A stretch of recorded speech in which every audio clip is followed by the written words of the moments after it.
Hello everyone. Today I'm going to talk about shocks. I've got a couple different selections up here. We got some axial shocks, some Vanquish S8Es,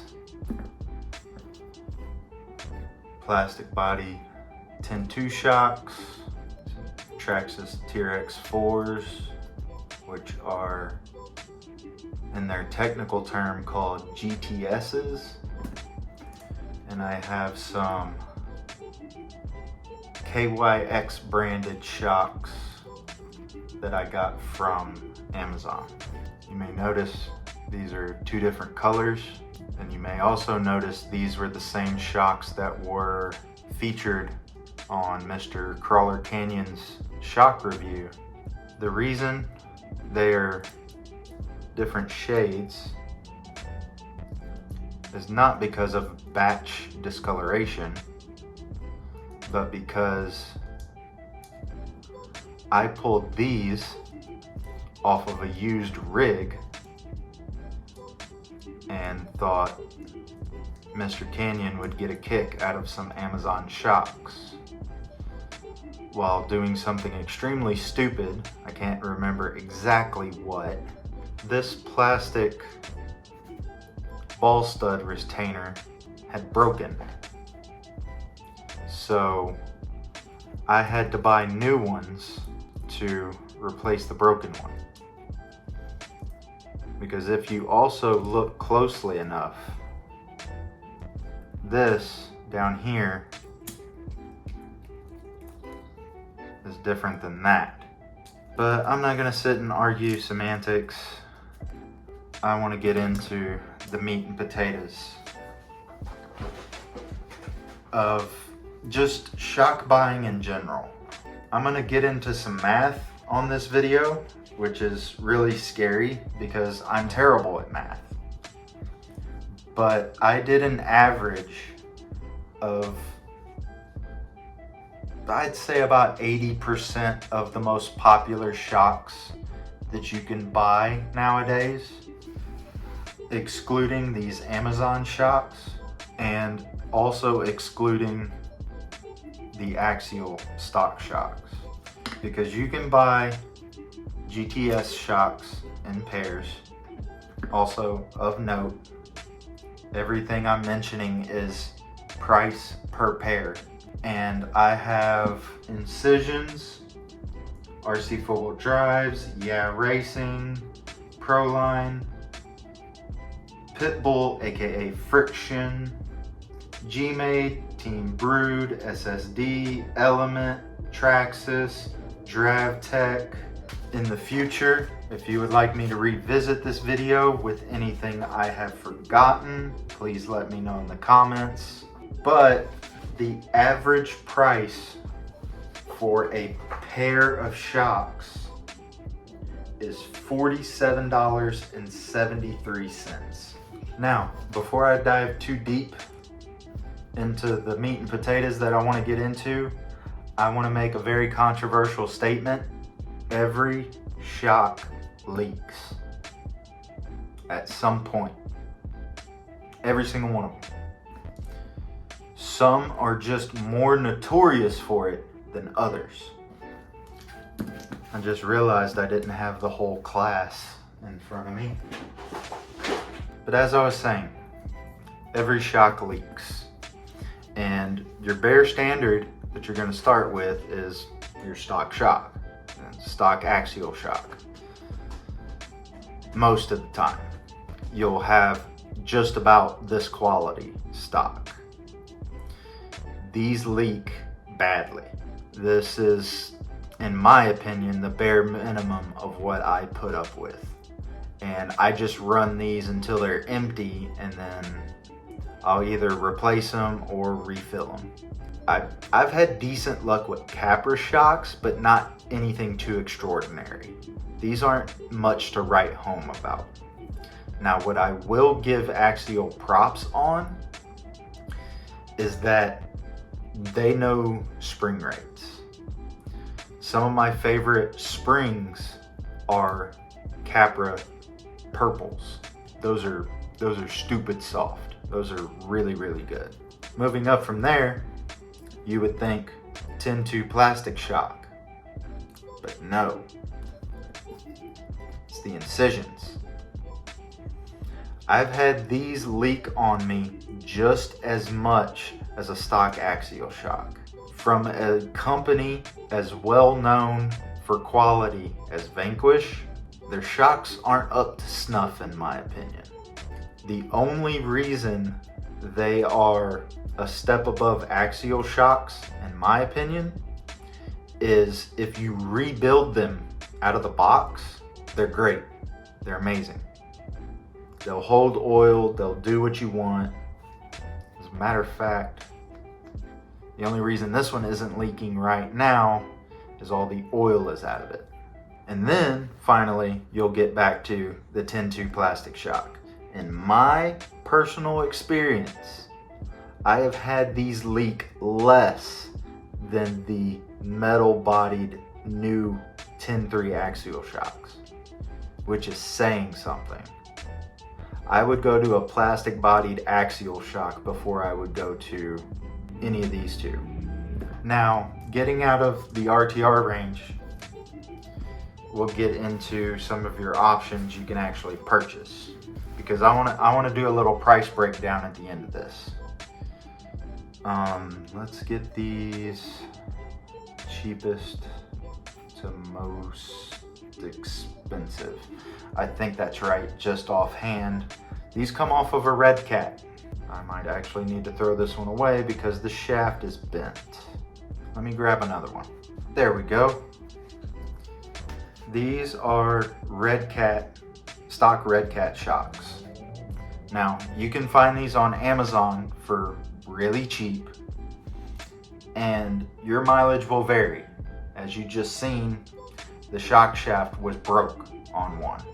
The reason it was broke is because it took a 30-foot drop straight onto the tire. I don't blame the shock on that one.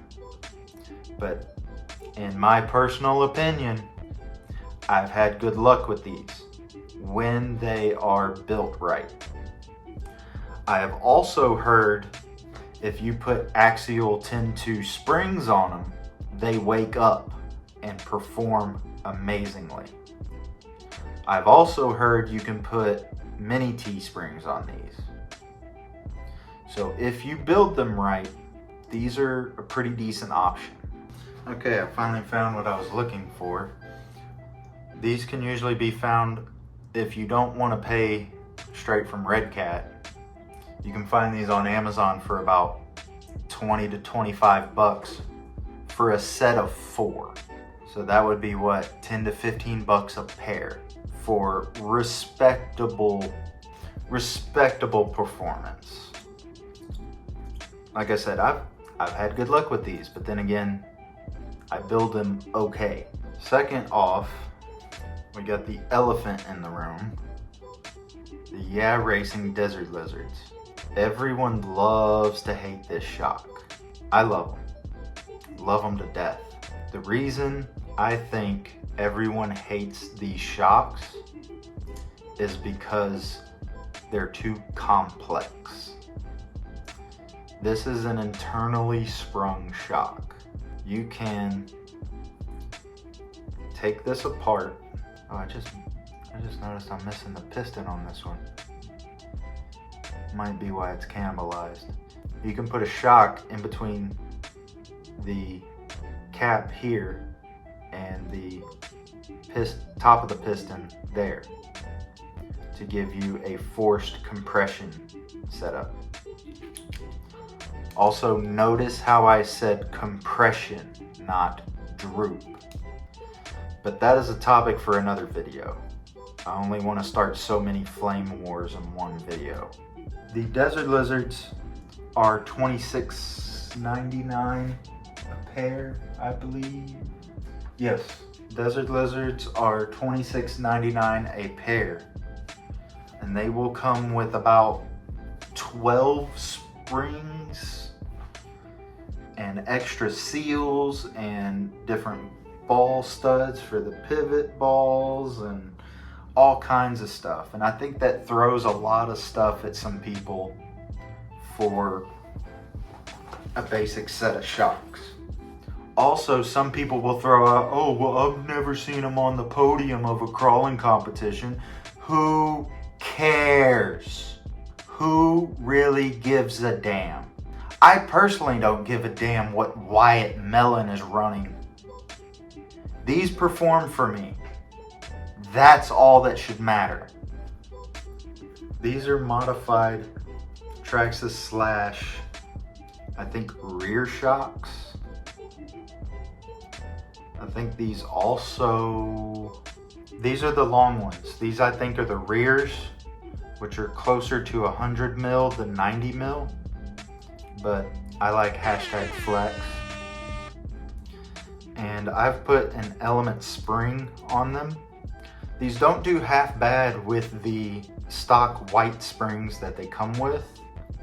I played around with it one time on a trail run. They didn't do too bad. If you want me to recreate that experiment, let me know in the comments. But these are just moving on up in the line. I think these are about $30 a pair. Oh, actually, no, I lied. These are $18 a pair. And they're plastic bodied and they do the job. And Traxxas knows how to make shocks. It's been very, very rare that I have seen a Traxxas shock leak, but I have seen it. But then this gets into the sticking point of Comp Guy shocks, which are the Traxxas 2660s or the 266X line of 60, 61, or 62, depending on what length you want. Those are $26.95 a pair. And those are the go-to shocks for comp guys. I have a rig in storage that has those with mini T-springs, and those are unbelievably good as well. But this is when things, in my mind, start to get pricey, because 2660s don't come with springs. So then you got to spend an additional 10 to 15 bucks to buy a spring pack. And then on top of that, the spring retainer that come with the 2660s aren't going to hold that small spring that you need. So you're going to have to chase down either 3D printed spring retainers or taking time to design and 3D print your own spring retainers, or buy Element ones like I did, which, depending on what you do, is in between 5 to 15 bucks. And by that point, you should just go out and buy these. These are TRX4 shocks, aka Traxxas GTS shocks. These are $39.99 a pair without springs. If you want to talk about gold standard, these are it. And I can already hear Mr. Crawler Canyon furiously typing away at his keyboard that you can find Traxxas GTS shocks for cheaper than $39.99 a pair. And that's true at one store. Jenny's RC is an amazing website for this hobby and this community. You can find really good deals if you want to use takeoff parts on your vehicles. But that's only one store. It's one store which you can find all 4 of these shocks. Let me not misquote anything.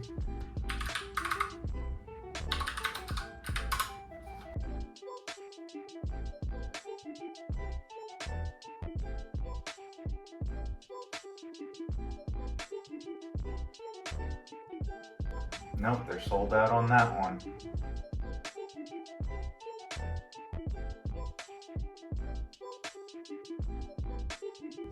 Nope, they're sold out on that kit too. Oh, they're sold out on that kit too.